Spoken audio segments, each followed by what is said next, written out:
કેમ છે બધા મજામાં જશો અમારા નવા વ્લોગ ઉપર બધાને હાર્દિક સ્વાગત છે।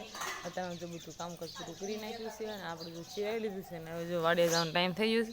હવે આજે હમણાં વાર ગાડી લઈને આવ્યો એટલે વાડીએ જવાનું છે। બધો ટ્રેક્ટરમાં બેસીને જઈએ છીએ। જો વાડી આવી જશે અને આજે વાડી આવીને જીરું ખેવાનું છે। આટલું જીરું ખેવી છે, આટલું જીરું ખેવાનું છે। અમારે બે બેનું ખે છે ને મારા બાજુ જીરું ખેવાનું શરૂ કરી દીધું છે। હવે 8 વાગ્યાને આવી ગયા હતા ને આટલું તો જીરું ખેઈ નાખ્યું। બહુ સુકાઈ ગયું છે એટલે ખેઈ નાખ્યું। અત્યારમાં ઝાકળ હોય એટલે જીરું ખેઈને ખરે નહીં અને આપણે પણ હવે જીરું ખેવા મળી।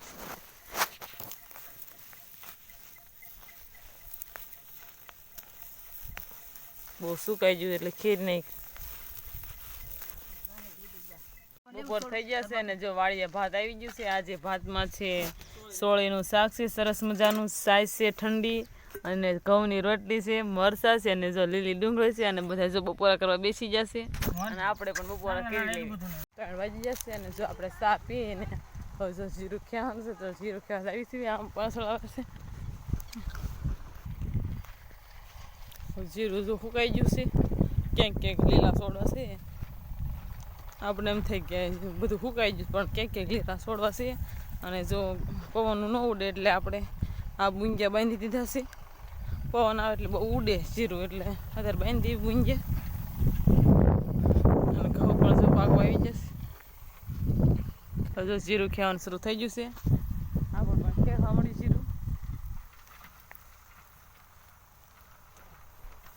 આ બધું જો સુકાઈ ગયું એટલે આટલું બધું જીરું ખેવાનું છે।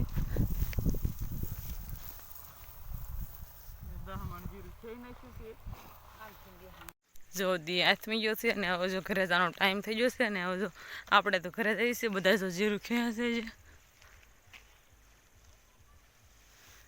આપણે હારવા મળવી અને ટાંઢા તો અહીંયા રાખવાના છે એટલે આપણે એને નીણ બીણનું વાઢી તા બધા આવે પછી આપણે બધા ઘરે જવા દેવી અને તો જો એટલું જીરું ખેયું અને અડધા બુંગિયા બાંધી દીધા છે।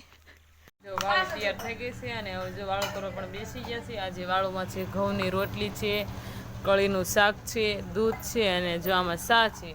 હવે જો વાળું કરી લેવી। અમારો વિડીયો ગમે તો લાઈક કરજો, શેર કરજો, જો પસંદ જ આવે તો સબસ્ક્રાઈબ કરી નાખજો। હવે મળીશું નવા બ્લોગ ઉપર। Bye bye.